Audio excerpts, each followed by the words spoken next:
idea that folks have blind allegiance to charismatic figures, that is not restricted to the Republican Party. You have a president who just behaves that way all the time. What Nancy Pelosi did was wrong. He set the precedent for that, and that's all okay with his minions. You can't win this war by trying to out-jackass somebody else. My point is, who cares?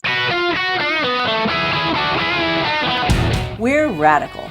Yeah, we're radically anti-crazy. And we're all surrounded by crazy. Yeah, think about it. Left-wing crazy, right-wing crazy, conservative crazy, liberal crazy. What does it all have in common?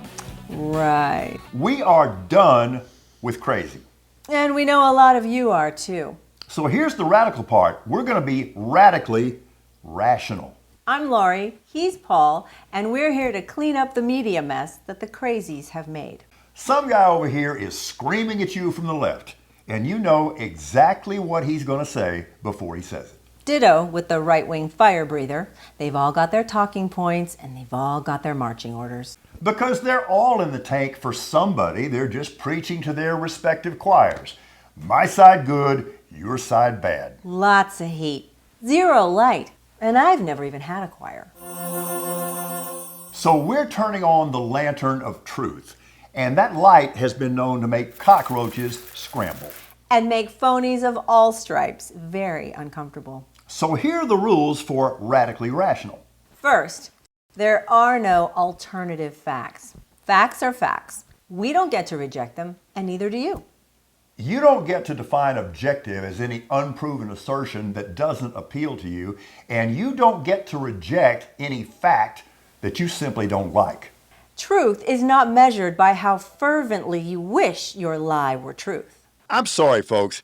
There is no legitimate debate going on at this point. Climate change is real. There's still people saying that there is no climate change. Is that still a thing? Oh, absolutely. At any given time, you may not know everything, but that doesn't keep you from knowing what you know at that moment. And science is pretty like that. Rule number 2, know whataboutism.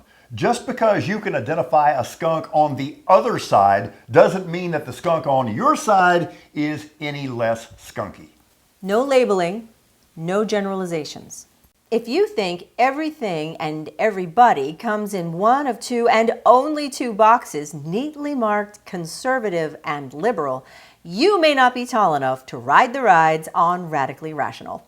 There are a lot of things that some people will interpret as liberal, and I'm just using this as an example, that actually would be classically conservative concepts and vice versa. Well, if we can't even define the terms, how can we base our every conversation on those terms? We need to take those terms and make them go away before we can get anywhere, and that's not going to happen. We'll have strong takes on everything, and of course we expect the same from you. But these takes will never be based on political partisanship. We're not politically partisan.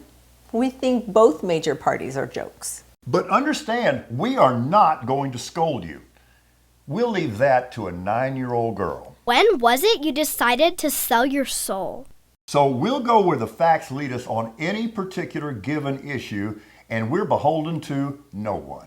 And yes, we are going to judge you, but not based on your social or political orientation, purely based on the soundness of your logic. And we want you to apply the same standard to us. We're radically rational, and we can play any media game you want. Radio, television, online, social media, podcasts will be where you want us to be.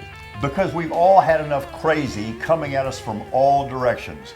We're radically rational, coming soon to a sane world near you. One more thing. Do you love or hate either or thinking? See what she did there?